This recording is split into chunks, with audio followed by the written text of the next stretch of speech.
Happy lunch hour, gang. Okay, so watching this morning to see what the fallout is over last night's debate, kind of interesting. Listening to places Fox or CNN or the regular networks, everybody's take on the election, on the debate last night is actually kind of interesting. CNN had a funny story saying they only caught Kamala Harris in one lie yesterday. That was humorous because just off the top of my head, let's just say the Charlottesville hoax and Project 2025. Oh, okay, that's two. So your credibility's crap. Chrissy Wallace, saying that Trump's debate was worse than Joe Biden's was absolutely hilarious. Wallace is the one who, of course, was doing debates last time around, and he did so well that Fox fired him because he was so embarrassing to the network. But go in there. And then, of course, you look on the other side, Fox was kowtowing to Donald Trump and saying how well he did, and then talking about, the Harris campaign immediately said she wants another debate, okay, and the comment was, it's kind of like a prize fighter, a heavyweight champion or something. When they lose, immediately they want to rematch. I'm not buying either side, okay? Nobody won last night, as I said this morning. The big loser was ABC. David Muir pretty much committed career suicide yesterday. Good riddance to bad rubbish. Because, what'll happen to him is the same thing that happened to Chris Wallace. Nobody will take him seriously anymore. He'll never get another debate. If the Republican Party as a whole was smart, they would never grace ABC again with their presence.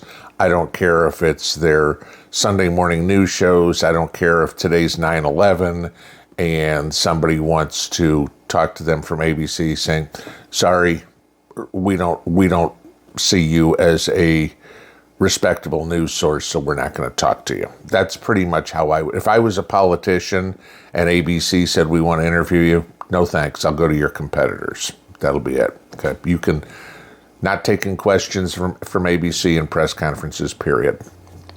But so let's get into the reality of what happened, what the fallout is from last night. And you guys have heard me say many times, the swing states are important. We pretty much know Tennessee, Texas, Florida, whatever, are not going blue. And California, New York, Massachusetts are not going red. It doesn't matter. There's 44 states that you already know who's going to win, okay? Provided everybody still turns out. Trust me, I'm still saying go to the polls. Even if you live in Massachusetts and you want to vote for Trump, still go vote for Trump, okay? Reason I say that, pigs could fly. Who knows? I mean, Virginia's one of those pigs could fly, right? But you do not want to fuel the fire like we had in 2016, where Hillary Clinton for now 8 years has been screaming, I won the popular vote, I should have been president, right? We don't want that. So that just puts too many thoughts in people's heads. We got to get rid of the Electoral College. And if we do something like that, the president from now on is going to be chosen by California, Chicago, Boston, and New York, and that's it. Okay, who'd ever campaign in Michigan or North Carolina? There are just not enough votes there, right? So that would be the end of that. So of those 6 states that are left, you guys have heard me say this many times. If Trump wins 2, it's over. If he wins Georgia and he wins Pennsylvania, I don't care if Kamala Harris wins Michigan and Wisconsin and Arizona and Nevada. It wouldn't matter. Trump picks up those, obviously it just sweetens the pot. But Pennsylvania and Georgia are the 2 biggest keys. And So let's take a look at what the fallout has been. So first I want you to look at this. And this is the most recent Georgia polls. And if you look, Trump is leading in most of the polls recently. Okay, now there hasn't been, obviously it's here the morning after the election, or the second time I did that, morning after the debate, and we don't have any post-debate polls. I don't think that the debate yesterday moved the needle pretty much anywhere. So right now, on average, Trump's up 1.8% in Georgia. That's a good thing. So let's just say Georgia's off in Trump categories. That means Pennsylvania's it. And you can tell both campaigns know that Pennsylvania is absolutely crucial. They're doing a lot of campaigning in Pennsylvania. Gee, the debates last night were held in Pennsylvania. That was on purpose. So you get into the biggest thing of the debate last night, in my opinion, and stuff that was directly related to Pennsylvania voters. Now, we all know immigration is huge across the country. We all know that the economy is huge across the country. That mattered to everyone. But the one key thing in the debate that I caught yesterday was Kamala Harris coming up in the comments on fracking, which is huge in Pennsylvania.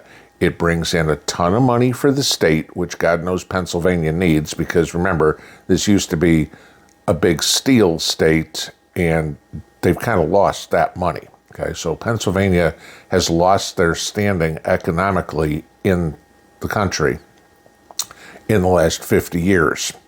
Fracking was bringing it back.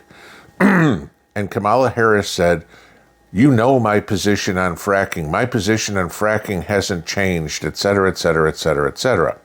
And she tried to spin it like she's pro-fracking, right? Like, I didn't cancel fracking when I was vice president. You don't make the decisions, lady. Okay. You're just a puppy dog there. You're the backup just in case the dementia patient actually died. Just like every other VP. You're just waiting in the wings just in case. You had one job. That was the southern border. Yeah, and you failed at that one. Okay. That's why you have no chance of winning Texas. Don't worry. You know, not that Texas is close to being blue anyway, but your one job you had in the administration, you failed at. Everything else you touched, like, oh, you were part and parcel to putting the Afghanistan plan together, I wouldn't be running my mouth saying how proud of you are of that moment in your life. But so she talked about how she's pro-fracking, right? Watch this. You. My family lives in Western Pennsylvania, where fracked gas wells have become a common sight, yet the toxic impacts of fracking on the community are immense, from contaminated groundwater to poisonous emissions. Will you commit to implementing a federal ban on fracking your first day in office, adding the United States to the list of countries who have banned this devastating practice? There's no question I'm in favor of banning fracking. So, yes, and starting with what we can do on day one around public lands, right? And then there has to be legislation. But yes, and this is something I've taken on in California. I have a history of working on this issue. And to your point, we have to just acknowledge that the residual impact of fracking is enormous in terms of the impact on the health and safety of communities. Yeah, so thank you. So would you ban offshore drilling? Yes, and I've, again, worked on that. There's no doubt I'd ban fracking, right? I forgot I said that. Hey, Cammie, the internet's forever, right? It's not hard to find these clips of you saying these things. Then at the end of that quote where she was going to ban offshore drilling too. Cool. Let's just hitch our wagons more to the Middle East or more to Venezuela. Oh, yeah, that's right. You'd be more than happy to support your communist brethren. We got it. Pennsylvania, you guys need to pay attention to this one. Big time. Because you don't like the gas prices that you're paying in Philly or Pittsburgh or Harrisburg or anywhere out in the country. Yeah. Winter's coming. You kind of like that natural gas for heating, right? Yeah. You don't want to pay these highly inflated prices. Oh, inflation. Yeah, that was it. Did we notice this morning that core CPI came out the day after the debate? And guess what? Inflation's going up again. Can't blame Trump. This is still Bidenomics. And so all the hocus pocus you did with the numbers before, guess what? The chickens are coming home to roost. And inflation's going back up, right? I brought inflation down from the 9.2% you got it up to, okay? It's going back up. We need to bring inflation down. We need to bring fuel prices down. We need to bring natural gas prices down. Fracking is how you do it. Kamala Harris, your answer of banning fracking came out of your own mouth, okay, that you want to do it? Yeah. Pennsylvania, you hold the keys to the Cadillac. The United States is counting on you to save our country. You have to save your city, your state, and then the country. Do everybody, including yourselves, a favor, and do not let this witch who says she owns guns too and she's not taking those away, and I could do a whole nother video on all the clips she said that. But Pennsylvania, we're counting on you. Please help us save this country. Because if you don't, we're done. And you're first. Pinball out.